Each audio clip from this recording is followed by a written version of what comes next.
제가 자주 드리는 말씀 중에 기독교는 종교가 아니라 복음이다, 이런 말씀을 자주 드려요. 기독교는 다른 많은 종교 중에 하나가 아니라 인간을 구원할 유일한 길이라는 의미죠. 그래서 복음이라고 합니다. 인간에게 없어서는 안 될, 반드시 필요한 유일한 구원의 소식이 복음이에요. 복음은 오직 기독교에만 있습니다. 그러니까 우리가, 저와 이 자리에 계신 분들이, 저는 태어날 때부터 교회를 다녀서 그냥 교회를 다니는데요, 이래서 교회를 오는 게 아니고 여기에만 복음이 있기 때문이에요. 여기에만 구원이 있기 때문이죠. 만일 복음이 기독교에만 있지 않고 다른 종교에도 있다고 한다면 그걸 종교다원주의라고 하죠. 다른 종교를 하나의 종교로 인정할 수는 있지만 복음은 아닌 거예요. 복음은 구원과 관련된 이야기이기 때문인 거죠. 그러다 보니까 세상은요, 기독교를 배타적이고 독선적인 종교라고 말을 합니다. 왜 니들한테만 구원이 있다고 이야기하냐? 뭐 이렇게 이야기하는 거죠. 하지만요, 기독교는 절대로 배타적이거나 독선적이지 않아요. 세상을 구원할 수 있는 길을 아무리 찾아보고 고민을 해봐도 다른 길이 없는 거예요. 그런데 세상은 구원하고 싶고, 그래서 구원할 수 있는 유일한 길을 선포할 뿐인 거죠. 제가 중학생 때 선명하게 기억나는 몇 가지 장면들이 있는데, 제가 중학교 때 친구들하고 동해바다를 놀러 간 적이 있었거든요. 텐트 들고. 근데 물속에서, 바닷가에서 물속에 잠수하다 나오다가 이렇게 노는데, 어느 순간 잠수하고 나오는데 물이 여기에 딱 찬 거예요. 머리 위로. 제가 너무 당황을 해가지고 사야 막 이랬던 것 같아요. 근데 옆에 있는 어떤 아저씨가, 저는 그때 조금 했을 때니까, 어떤 아저씨가 막 소리를 지르는 거야. 내 손 잡아! 내 손 잡아! 이렇게 소리를 지르는 거예요. 그래서 아저씨 손 잡고 그냥 끌려 나왔어요, 제가. 그 아저씨 아니었으면 저 죽을 뻔했어요.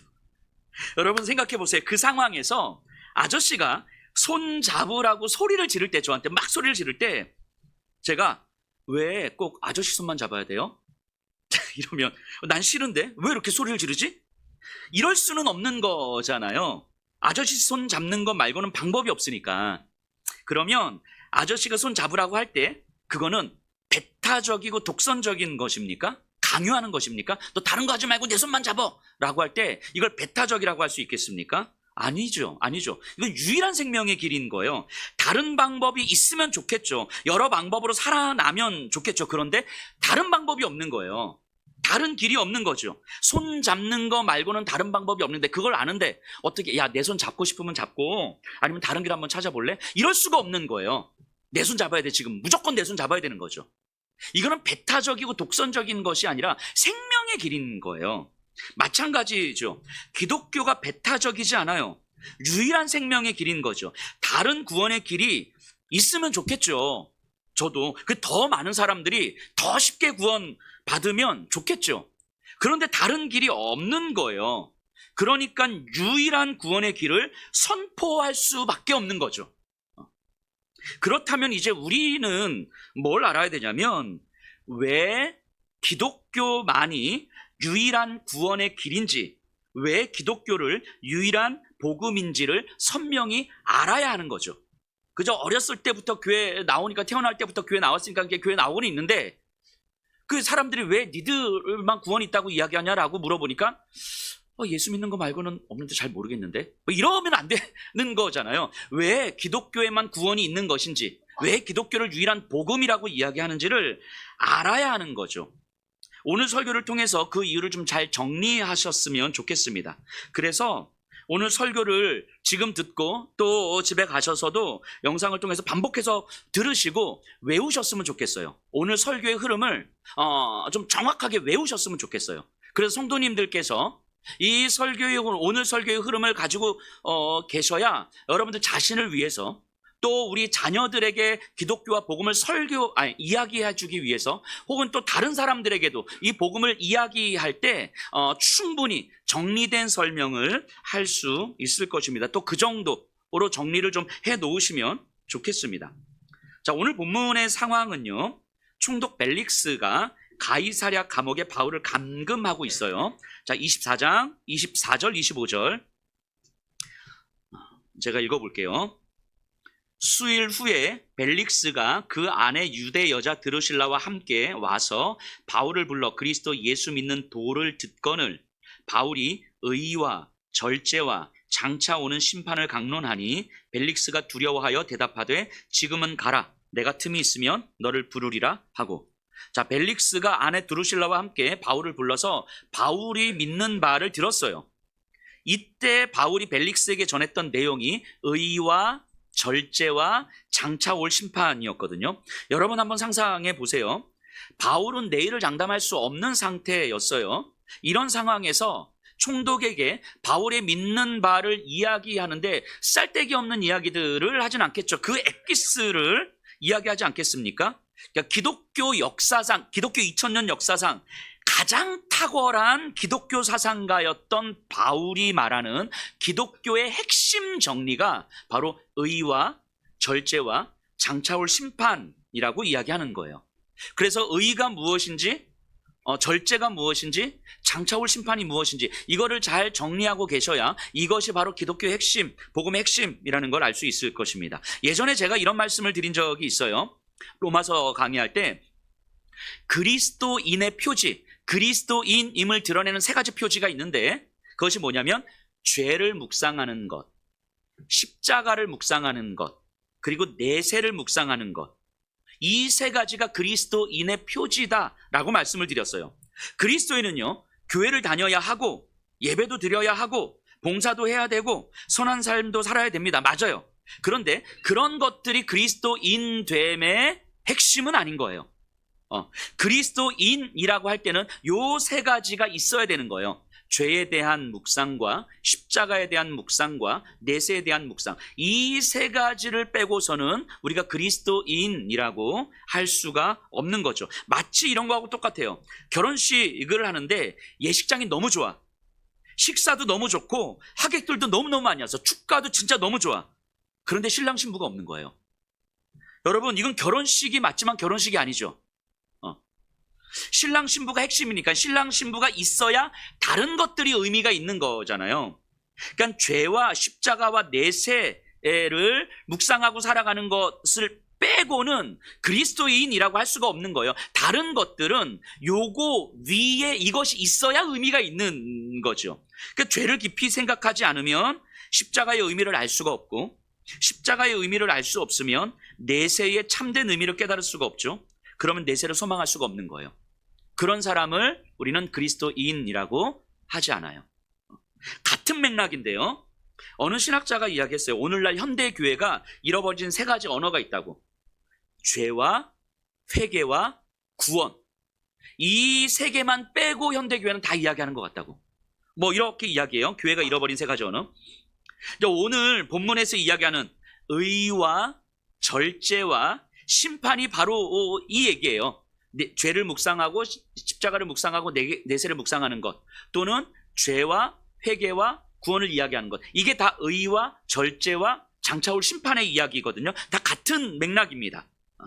오늘은 이것을 하나씩 이해를 좀 해보려고 합니다. 성경에서요, 의라는 말이 나오면 이렇게 이해를 하시면 됩니다. 하나님과의 올바른 관계, 이게 의예요. 그래서 의는 관계적 개념이에요. 관계적 개념. 하나님과 올바른 관계에 있는 상태를 의라고 이야기합니다. 하나님과의 올바른 상태에 있다는 게 무슨 말입니까?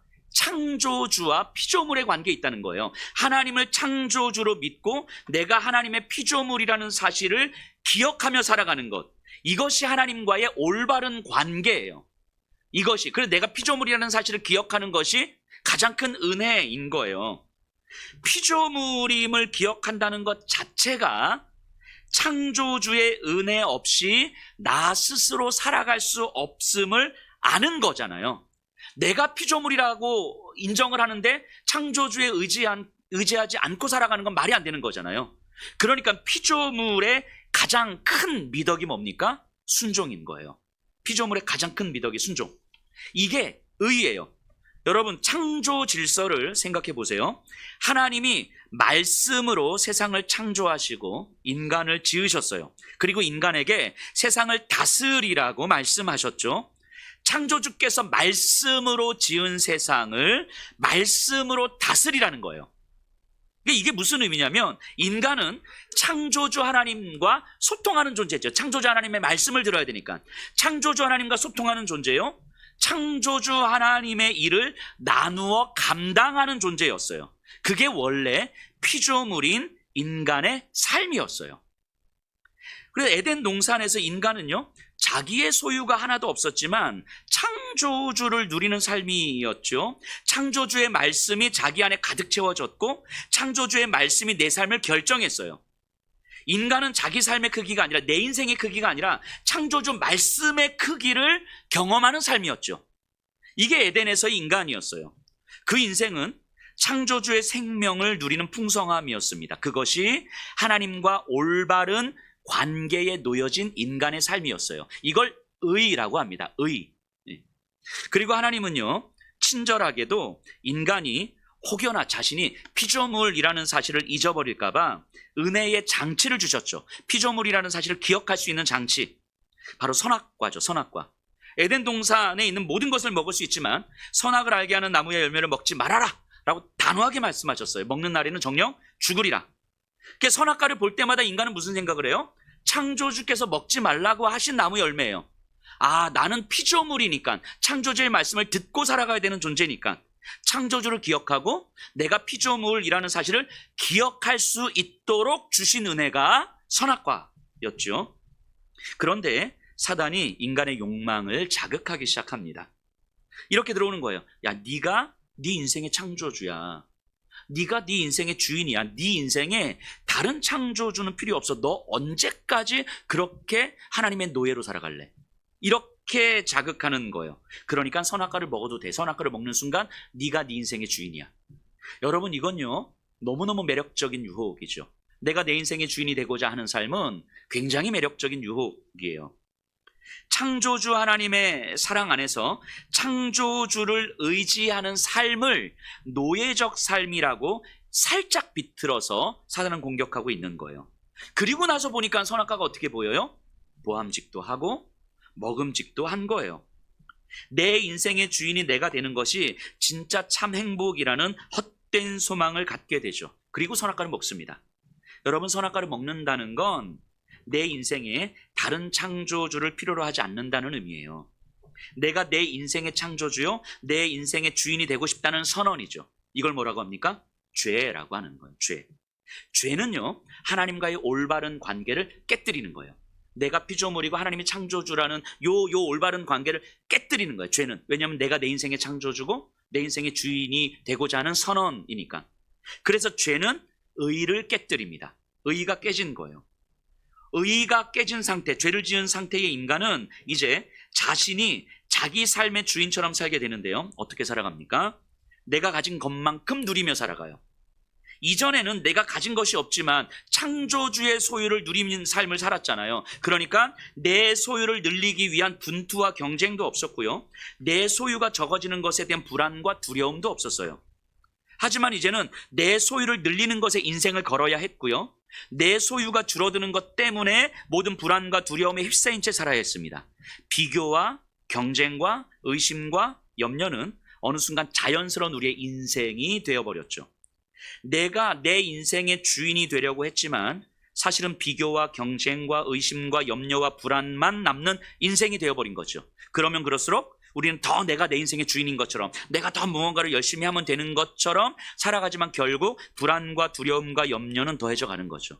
내가 내 인생의 주인이 되고 싶었지만 진짜 노예적 삶이 되어버리는 거 아니겠습니까? 그런데 이런 삶이 죄로부터 비롯되었다는 사실을 이제는 생각지도 못하는 거예요. 하나님과의 올바른 관계가 깨진 데로부터 온 것이라는 사실을 전혀 생각지도 못하고 있는 거죠. 이게 에덴 동산을 쫓겨난 죄가 의로운 관계를 깨뜨린 모습이죠. 여기서 더 중요한 부분이 하나 있어요. 선악과를 먹는다는 것이 어떤 의미인지 이제 설명했는데요. 하나님께서 선악과를 먹으면 어떻게 된다고 말씀하셨습니까? 정녕 죽으리라 말씀하셨어요. 그런데 아담과 하와는요 900세를 넘게 살았거든요. 안 죽었잖아요. 그럼 하나님이 거짓말하시는 겁니까? 자, 성경에서 이야기하는 죽음에 대해서 이해를 하셔야 돼요. 성경은 죽음을 두 가지로 이야기합니다. 첫째 사망이 있고 둘째 사망이 있다고 이야기를 해요.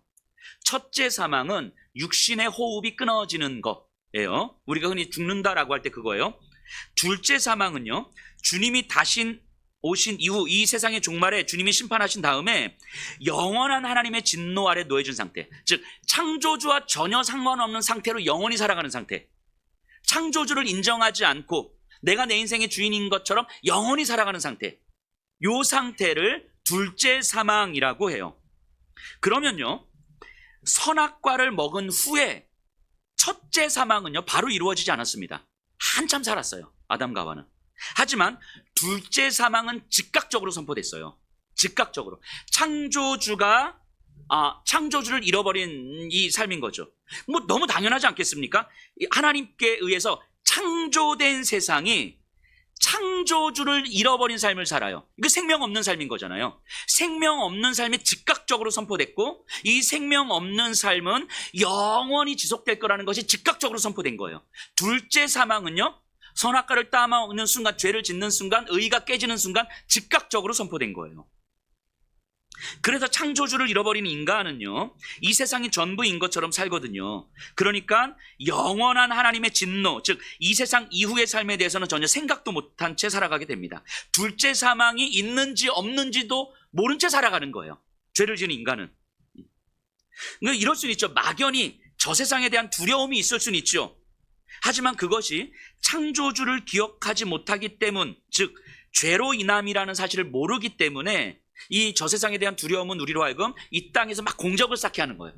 막 공적을 쌓아서 저 세상에서도 조금은 더 안전하게 살고 싶은 욕망인 거죠. 사실은 그거 자체가 죄 아래에 있는 거죠. 둘째 사망이 이루어진 상태인 거죠. 여러분, 죄가 무엇인지, 죄의 결과로 의의가 깨졌다는 것이 어떤 의미인지, 그래서 둘째 사망 아래 놓여져 있다는 사실이 어떤 의미인지 좀 이해가 되시죠? 여기까지. 여기서 말하는 죄는요, 나쁜 행동을 이야기하는 게 아니에요. 창조주를 필요로 하지 않는 삶, 즉 내가 피조물이라는 사실을 알지 못하는 삶을 의미합니다.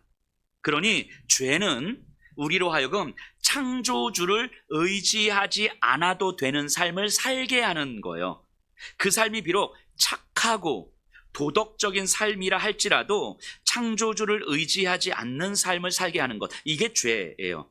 이것이 의의가 깨진 상태고요, 창조주의 생명을 잃어버린 상태고요, 창조주의 말씀으로 채워지지 않는 상태고요. 그래서 비록 이 짧은 이 땅에서 정말 잘 살아가는 것처럼 보일 수는 있지만, 굉장히 윤리적이고 도덕적이고 선하게 살아가는 것처럼 보일 수 있지만, 결국 창조주의 생명을 잃어버린 상태, 영원한 하나님의 진노를 받을 수밖에 없는 삶이라는 거예요. 이게 죄입니다.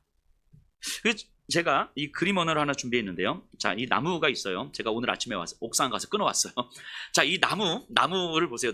이 나무가 지금 땅에 뿌리 박혀 있다고 생각해 보셔야 돼요. 이렇게 그럼 이 나무에 요 나무 가지가 있잖아요.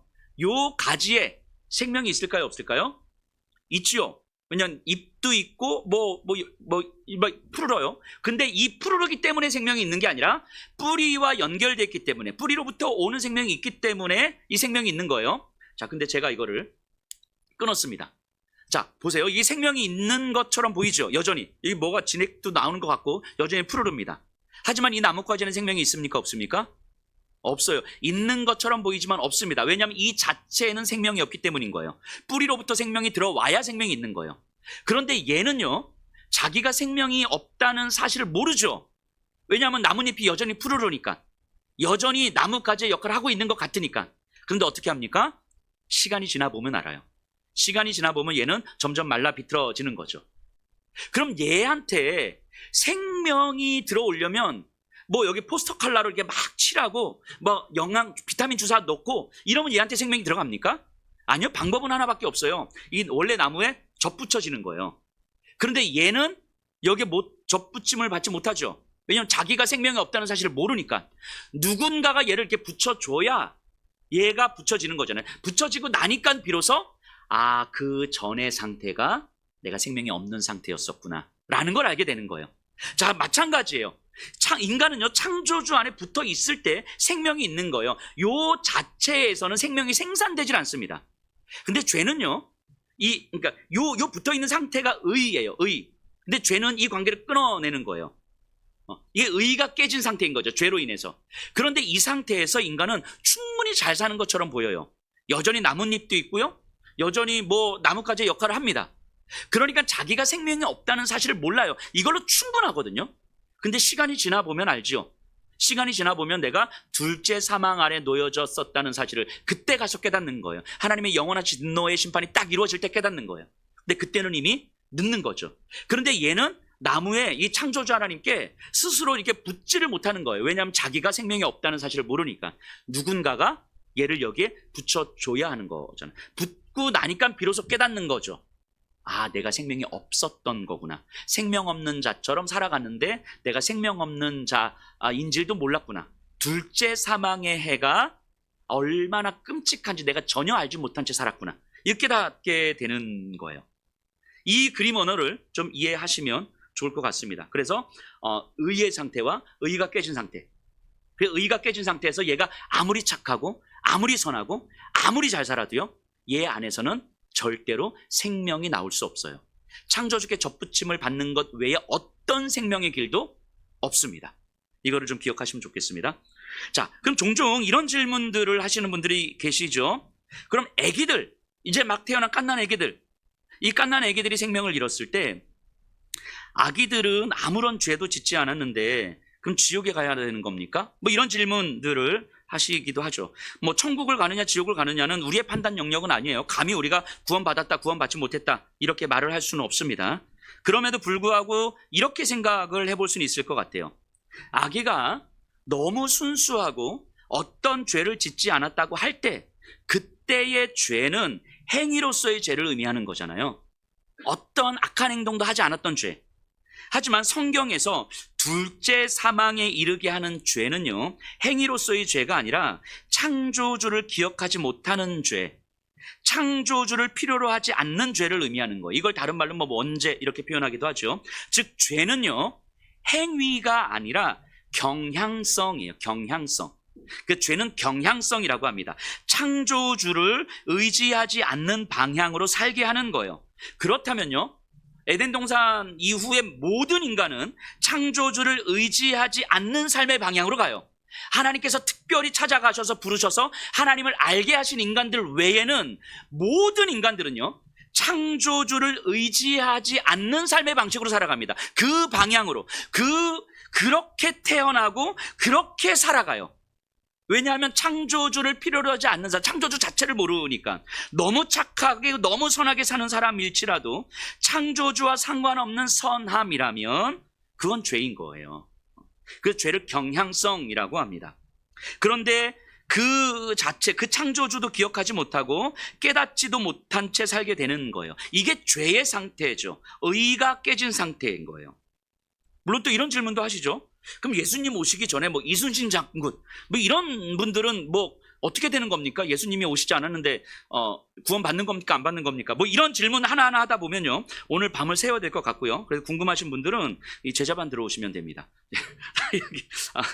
자, 여러분 분명히 아셔야 될 것은요, 죄가 무엇인지 그리고 죄의 결과로 의가 깨졌다는 것, 그것은 결국 둘째 사망 아래 놓여진 상태라는 것, 이것이 에덴 동산에서 쫓겨난 이후 이 세상의 모습이라는 거예요.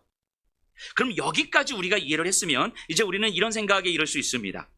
하나님의 가장 큰 진노는 우리에게 돈 빼앗고 건강 빼앗고 이런 게 아니라는 걸 이제 우리는 알게 되는 거예요. 이 짧은 세상에서 조금 힘들게 살게 만드는 것, 이런 게 하나님의 진노가 아니라는 거예요. 하나님 치시고 하나님 우리를 진노하시, 이런 차원이 아니라는 거예요.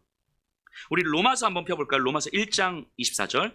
우리 로마서를 이제 좀 계속 볼 거거든요. 로마서 덮지 마시고 펴놓으세요. 로마서 1장 24절.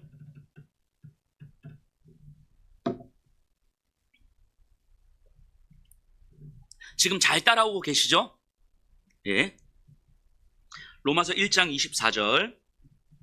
제가 한번 읽어보겠습니다. 그러므로 하나님께서 그들을 마음의 정욕대로 더러움에 내버려 두사 그들의 몸을 서로 욕되게 하게 하셨으니. 자, 창조주를 기억하지 못하는 인생, 둘째 사망 아래 놓여진 인생을 하나님은 내버려 두셨다 이렇게 이야기를 해요. 즉 생명을 잃어버린 삶, 이 땅의 전부인 것처럼 살아가는 삶, 그 상태로 내버려 두심이 하나님의 진노라는 거예요. 이 땅에서 뭐 돈 빼앗고 좀 힘들게 하는 그 삶이 아니라 둘째 사망 아래 놓여진 삶, 그 상태로 내버려 두시는 것, 이게 하나님의 진노라는 거예요. 진노. 수행을 강조하는 종교나 아니면 규율을 중시하는 종교는 뭔가 잘못하면 벌칙을 주잖아요. 너 그러면 뭐 이렇게 하나님께서 이렇게 하실 거야, 뭐 신이 이렇게 할 거야, 저렇게 이렇게 벌칙을 주잖아요. 근데 기독교는요 그러지 않은 거예요. 기독교가 고백하는 하나님은요 그들의 죄에, 그들의 반역에 대해서 어떤 벌을 내릴지 계획하지 않으십니다. 왜냐하면 내버려 두심 자체가 창조주의 생명을 잃어버린 상태, 이 상태로 내버려 두심이 하나님의 진노라고 이야기하는 거예요. 그거 당연하지 않습니까? 하나님이 내리실 수 있는 가장 큰 진노는 하나님의 생명이 없는 상태로 살아가는 것. 이게 하나님의 가장 큰 진노인 거예요. 그리고 하나님의 생명이 없는 상태로 이 땅에서 살다가 영원한 하나님의 진노 아래 놓여지는 것. 이것만큼 큰 하나님의 진노가 어디 있습니까? 하나님의 내버려 두심이 하나님의 가장 큰 진노라는 거예요. 그래서 이 상태로 내버려 두시면요, 에덴 동산에서 쫓겨난 상태로 하나님 내버려 두시면 이 세상의 인간들은 전부 하나님의 진노 아래 놓이게 되는 거예요. 하나님의 진노. 하나님께서 아브라함에게 찾아오시고 모세에게 찾아오시고 이런 거 안 하셨으면 하나님께서 그냥 다 내버려 두셨으면 이 세상은요 자기가 하나님의 진노 아래 놓여졌다는 사실도 모른 채 하나님의 가장 큰 진노 아래 놓여진 삶을 살아가는 거예요. 그리고 시간이 지나보면 아는 거죠. 결국 하나님의 영원한 진노 아래서 우리가 고통받을 거라는 걸 아는 거죠. 이게 하나님의 진노예요. 그래서 내버려 두시면 이 세상의 모든 인간들은 하나님의 진노 아래 놓이게 됩니다. 결국 그 출애굽기에서요 애굽에 나온 다음에 시내산에 이르러서 모세가요 하나님의 율법을 받기 위해서 시내산에 40일 동안 있거든요. 그때 시내산 아래에서 무슨 일이 벌어지냐면 이스라엘 백성들이 하나님도 뭐 딱히 뭐라고 말씀 안 하시고 모세도 안 보이고 하니까 불안해지는 거예요. 그래서 우리를 위해서 신을 만들어라 라고 해서 금송아지를 만들거든요. 그 모습을 보고 하나님께서 화를 내십니다. 이놈들이 나를 필요로 하지 않는다고, 이 창조주를 잃어버린 자들이라고, 이거 다 죽여야 된다고 하나님께서 막 분노하시죠. 아마 이대로 놔뒀으면요 이 백성들 다 죽었을 거예요. 그 시내산 아래서 다 죽었을 겁니다. 그때 모세가 하나님께 이렇게 이야기하거든요. 출애굽기 32장 33절인데 제가 읽어볼게요. 그러나 이제 그들의 죄를 사하시옵소서. 그렇지 아니하시오면 원하건대 주께서 기록하신 책에서 내 이름을 지워버려 주옵소서. 모세가 뭐라고 이야기하냐면 하나님의 이름으로 구원한 백성들 아닙니까?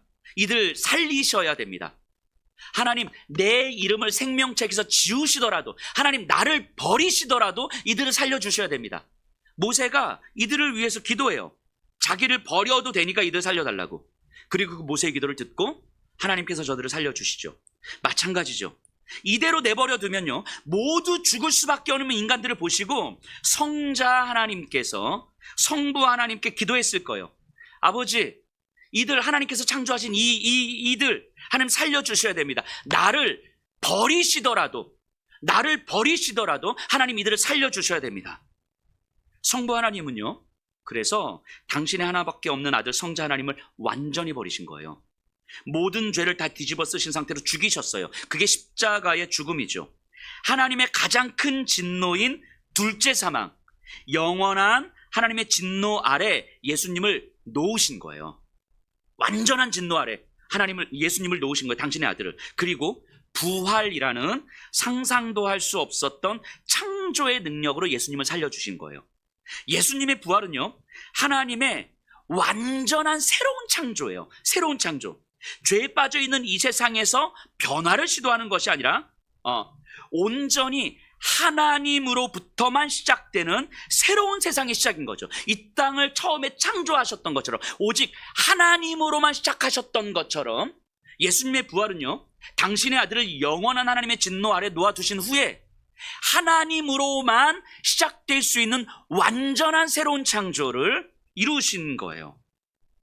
성부 하나님께서 성자 하나님 즉 예수님을 버리시면서 이 세상의 죄의 대가를 치르신 거죠. 원래의 자리로 되돌려 놓으시는 거예요. 그래서 십자가의 죽음이 우리의 죄의 대가를 치르기 위한 버림받으신 사건이며 부활을 통해서 완전히 새로운 창조를 이루셨다는 사실을 믿는 자마다 완전히 오직 하나님으로부터만 시작된 완전한 새로운 창조가 이제 시작되었다는 사실을 믿는 자마다 창조주의 생명을 누릴 권세를 주신 거예요. 그래서 요한복음 3장 16절에 뭐라고 고백합니까? 하나님이 세상을 이처럼 사랑하사 독생자를 주셨으니 이는 저를 믿는 자마다 멸망하지 않고 영생을 얻게 하려 하심이라. 이 말씀이 얼마나 위대한 복음을 선포하고 있는 말씀인지를 느끼셔야 돼요. 나뭇가지가 나무에 접붙여서 생명을 공급받고 나니까 이제야 비로소 알게 되는 거예요. 아, 내가 생명 없는 자였구나. 생명 없는 자로 살았구나. 이 세상에서 염려와 불안을 끌어안으며 마치 그것이 내 인생의 주인이 된 것인 양 살았던 거구나. 둘째 사망의 끔찍함을 이제야 비로소 깨닫게 된 거예요. 접붙이고 나서야. 예수님의 십자가에 버려지심을 깨닫고 나서야, 부활이 하나님의 완전하신 새로운 창조라는 사실을 깨닫고 나서야. 여러분, 예수님의 순종이 아니었으면 우리는 절대로 둘째 사망으로부터 구원받지 못했을 거예요. 절대로 하나님과 올바른 관계, 의의 관계를 맺지 못했을 거예요. 우리는 절대로. 그런데 완전히 순종하신 예수님과 하나님이 의의 관계를 맺으신 거잖아요. 온전한 순종하신 예수님과. 그래서 예수님을 믿는 자들은 예수님 때문에 하나님께 의롭다 여겨지시는 거예요. 우리 로마서 3장 23절 한번 보세요. 로마서 3장 26절. 로마서 3장 26절. 곧 이때에 자기의 의로우심을 나타내사 자기도 의로우시며 또한 예수 믿는 자를 의롭다 하려 하심이라.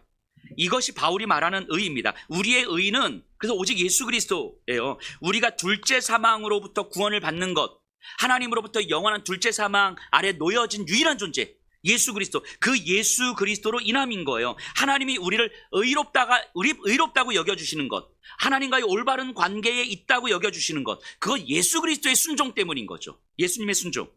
그러니까 지금이라도요, 예수님이 저를 보시면서 야, 저 여한옥 저거 보니까 진짜 별로네. 나 이 환옥이를 버려야 되겠다 해서 예수님이 저를 버리시잖아요. 그럼요, 저는요 그 순간 즉각적으로 둘째 사망 아래 놓이게 되는 거예요. 왜냐하면 제가 둘째 사망으로부터 구원을 받는 건 오직 예수 그리스도 때문인 거죠. 예수 그리스도께서 하나님께 완전히 버림받으셔서 둘째 사망의 해 아래 놓여지셨고 거기서 죽으셨기 때문인 거예요. 그리고 하나님은 거기서 예수님을 부활케 하심으로 완전한 새로운 창조를 이루셨고 그걸 믿기 때문인 거예요. 그래서 저는 여전히 죄인이고 지금도 여전히 둘째 사망의 해 아래서 즉각적으로 놓여질 수밖에 없는데 예수님께서 저를 포기하시면 저는 지금이라도 당장 둘째 사망의 해 아래서 그 끔찍한 삶을 살게 될 텐데, 그런데 예수님이 내 의가 되시고 예수님이 결코 변치 않으시고 예수님은 저를 향해서 신실하시기 때문에 저를 절대로 포기하지 않으실 것이니까, 그래서 하나님도 저를 포기하지 않으시는 거예요.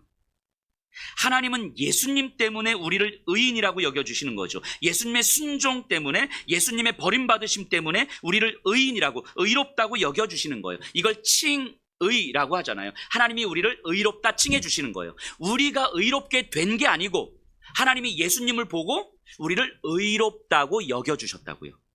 그러니까 예수님이 아니면, 지금도 예수님이 아니면 우리는 둘째 사망의 해 아래서 즉각적으로 떨어지는 거예요. 그런데 그 예수님이 우리를 포기하지 않으신다고 말씀하시니, 약속하시니 그 예수님을 믿고 우리는 하나님의 의를 누리게 되는 거죠. 때로는 우리는 흔들리죠. 무너지죠. 하나님을 원망하고 도망치려 하잖아요. 왜냐하면 우리는 여전히 죄의 본성을 가지고 있기 때문에, 여전히 죄인이기 때문인 거죠. 그래서 이 하나님의 자녀됨을 누리기보다는 내가 여전히 주인 되는 삶을 살아가려고 합니다. 마치 시내산 아래 이스라엘 백성들처럼요. 우리는 여전히 지금도, 아마 다음 주도 그 다음 주도 우리는 그렇게 아마 살아가실 거예요. 그런데 그때마다 예수님은 우리를 위해서 하나님께 간구하시는 거예요. 마치 모세가 그랬던 것처럼 아버지 나를 버리시면서까지 살려주신 자들 아닙니까? 다시 나를 버리시는 한이 있어도 저들을 버리시면 안 됩니다. 저 한옥이를 버리시면 안 됩니다. 이 자리에 있는 자들을 버리시면 안 됩니다. 예수님께서 하나님께 이렇게 간구하시는 거예요. 그래서 하나님도 저와 여러분들을 포기하지 않으시는 거예요. 우리 로마서 8장 34절 보세요.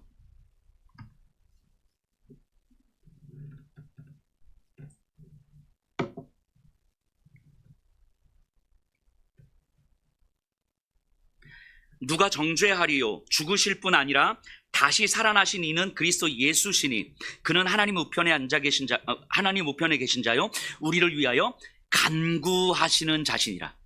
하나님 우편에 계신 예수님께서 우리를 위하여 간구하시는 거예요. 뭐라고요?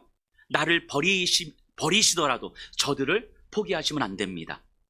예수께서 이렇게 간구하시기 때문에 하나님도 우리를 포기하지 않으신다는 거예요. 심지어 여기서 조금 더 나아가서 예수님은요, 피조물로서 순종하신 게 아니잖아요. 하나님의 자녀로서 순종하신 거잖아요. 마찬가지로 우리도 이제는 피조물의 위치가 아니라 하나님의 자녀의 위치에 있게 된 거예요. 예수님을 믿고 예수님과 연합됨으로 말미암아 피조물로서 하나님과 올바른 관계에 있는 게 아니고 하나님의 자녀로서 하나님과 올바른 관계에 있는 거예요. 그러니까 더더욱 하나님은 우리를 포기하실 수가 없으신 거예요. 이 사실을 날마다 깨달으라고 우리 안에 계신 성령님께서 우리를 위해서 탄식하고 계시는 거예요. 예수님은요, 하나님 보좌 우편에서 우리를 위하여 중보하고 계시고 여전히 하나님의 포기하실 수 없으신 그 사랑을 위해서 중보하고 계시고요. 성령님은 지금도 우리 안에서 이 사실을 성부 하나님과 성자 하나님 사이에서 일어났던 이 일이 지금 우리에게 일어난 일이라고, 이 사실을 깨달으라고 날마다 탄식하시는 거예요. 그러니까 제발 네가 누구인지를 알라고, 예수께서 너를 위해서 어떻게 버림받으셨는지를 알라고, 부활을 통해서 하나님의 자녀가 되는 완전히 새로운 창조가 시작되었다는 것을 알라고, 그러니까 너가 이제 어떻게 살아야 하는지를 알라고 성령께서 탄식하고 계신다는 거예요. 로마서 8장 16절입니다. 한번 보세요.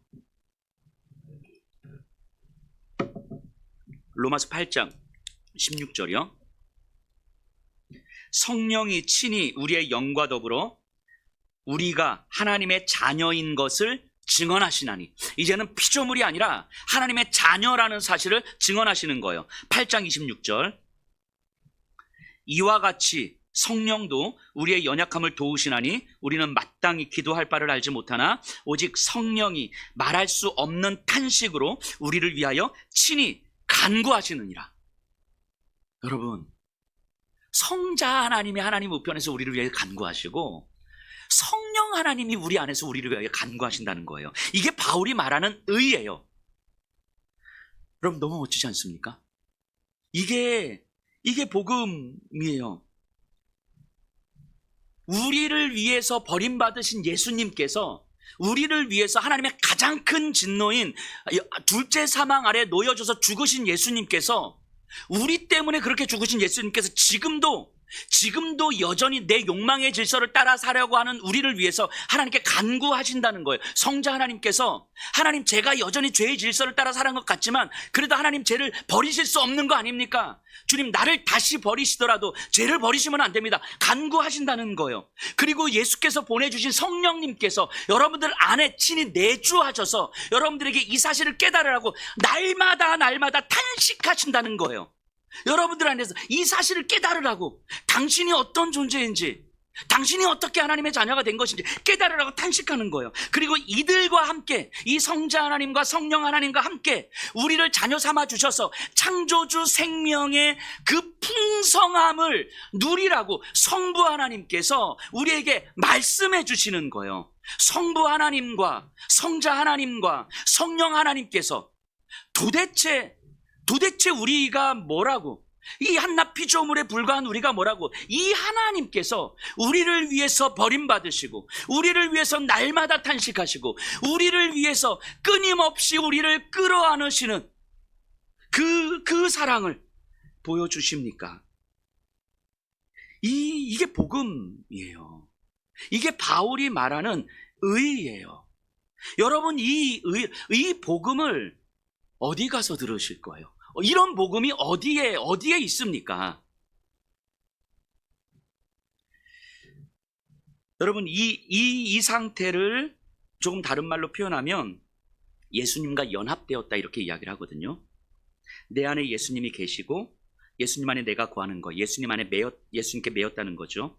여전히 우리 안에 있는 죄의 본성은 내가 주인 되는 삶을 살기를 원하는데 내 안에 계신 예수님은 창조주의 생명을 누리기를 원하시는 거예요. 죄의 본성 그리고 우리에게 익숙한 삶은요, 지금 여기서 만족스러운 삶이지만 예수님은 영원한 하나님 나라를 소망하게 하시는 거예요. 여전히 잔존하는 사단의 권세가 선악과로 인간을 유혹했던 것처럼 지금도 인간들을 유혹하고 있고요. 그리고 그 유혹은요, 상당 부분 성공한 듯 보입니다. 심지어 예수님을 믿고 있는 우리들에게도 이 사단의 유혹은요, 상당 부분 성공하고 있는 듯이 보여요. 하지만 우리 앞서 제가 계속 말씀드렸던 것처럼 이 세상의 실체를 깨달은 자들, 복음을 깨달은 자들, 예수와 연합된 자들은요, 더 이상 그 유혹에 넘어가지 않아요. 그것이 바울이 말하는 절제예요. 절제는요, 금욕하고 달라요. 금욕은 육신의 욕망을 억압하는 거예요. 먹고 싶은 욕망을 억압하고 잠자고 싶은 욕망을 억압하는 거예요. 근데 절제는요, 가장 중요한 것을 위해서 다른 것에 힘을 쏟지 않는 거예요. 예수님을 따르는 일이 가장 중요하다는 사실을 알기 때문에 예수님을 따르는 일에 방해가 되는 것을 끊어내는 거예요. 이게 절제죠. 그러니까 야, 너 술 먹지 마. 이게 아니고 이건 금욕일 거예요. 하지만 술이 예수님의 거룩함을 따르는데 방해가 되기 때문에 안 먹게 되는 거예요. 이게 절제죠. 야, 너 분노하지 마. 이게 아니라 예수님의 순종을 따르는데 방해가 되기 때문에 내 감정을 태도로 만들지 않으려고 하는 거죠. 그러니까 바울이 말하는 절제는요, 복음을 깨달은 자만이 할 수 있는 일이에요.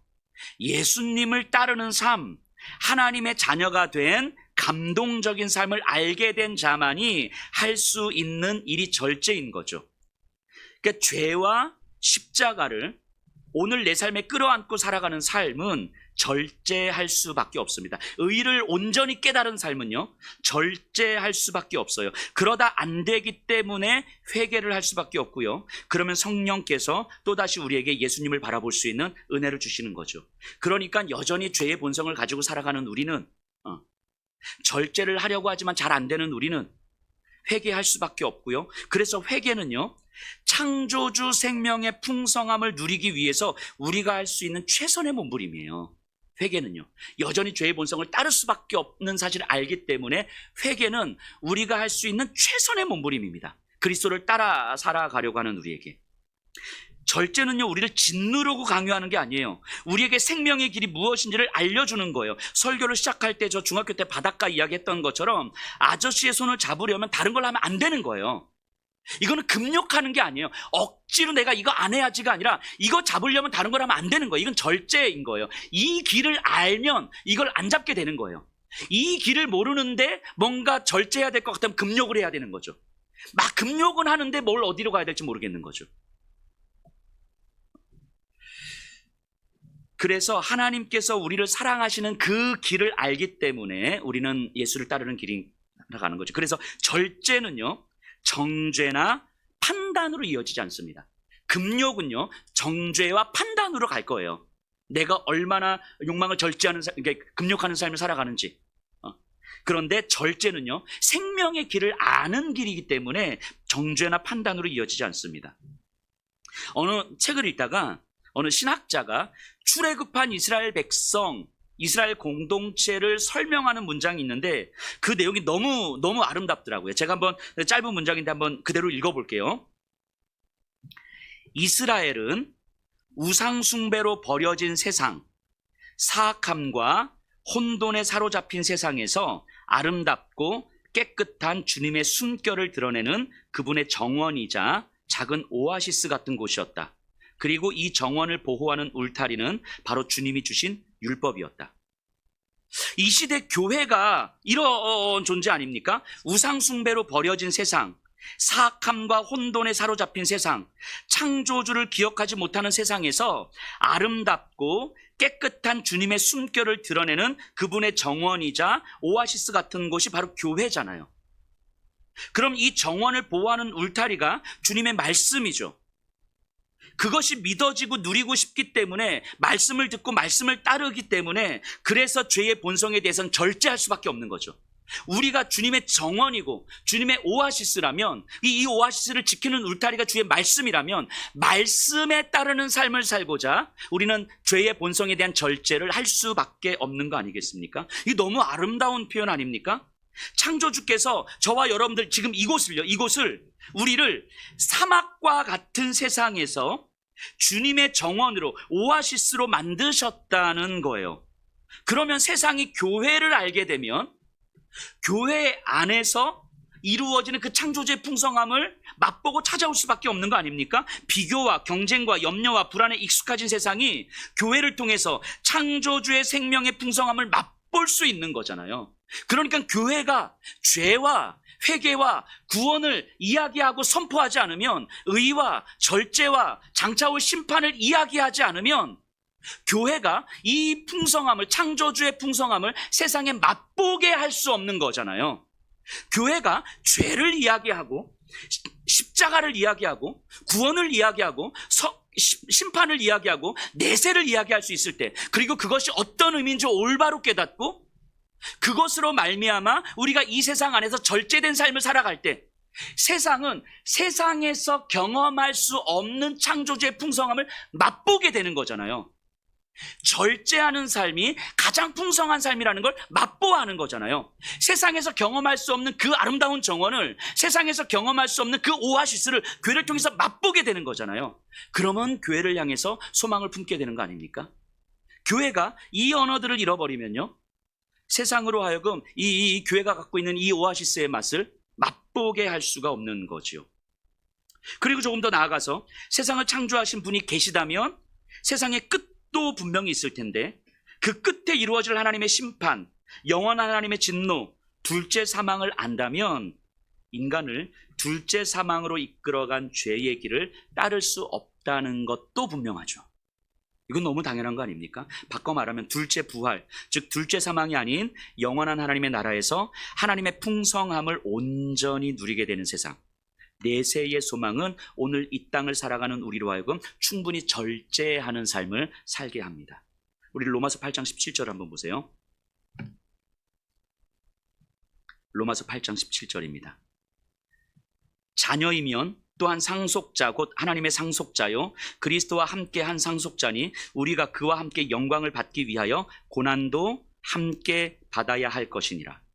그리스도와 함께한 상속자니 그 그리스도가 누리는 그 영광을 우리도 함께 받기 위하여 이 땅에서 절제하기 때문에 감당해야 될 아픔들, 절제해야 되기 때문에 감당해야 될 고난들 함께 받을 수 있다고 이야기하는 거죠. 이것이 의와 절제와 심판입니다. 이것이 죄와 십자가와 내세를 묵상하는 거예요. 이것이 어느 신학자가 이야기한 오늘날 교회가 잃어버린 언어, 죄와 회개와 구원과 심판이지요. 이 자리에 있는 여러분들에게요, 이 사실을 믿으라고 강요할 수가 없습니다. 또 강요하지도 않아요. 하지만 이 사실이 믿어진다면 이게 얼마나 큰 은혜요 감격인지 우리는 알게 되는 거예요. 이 사실을 모른 채 살아가는 사람들이 얼마나 안타까운 삶인지. 하나님 안 믿어도 너무 잘 사는데요, 이런 게 이제는 더 이상 우리에게 부러움이 아니라는 사실을 알게 되는 거예요. 교회는 이것을 가르치고 선포하고 살아내는 거죠. 그리스도인들은 우리의 의 대신 예수님을 믿음으로 창조주께 의지하는 삶을 살고 그렇기에 절제된 삶을 살면서 점점 영원한 하나님 나라를 소망하게 되는 거예요. 오늘 이 자리에 계신 분들에게 이 복음이 믿어지고 깨달아지고 여러분들의 매일의 삶에서 끌어안고 묵상하는 일이 일어나기를 간절히 소망합니다. 우리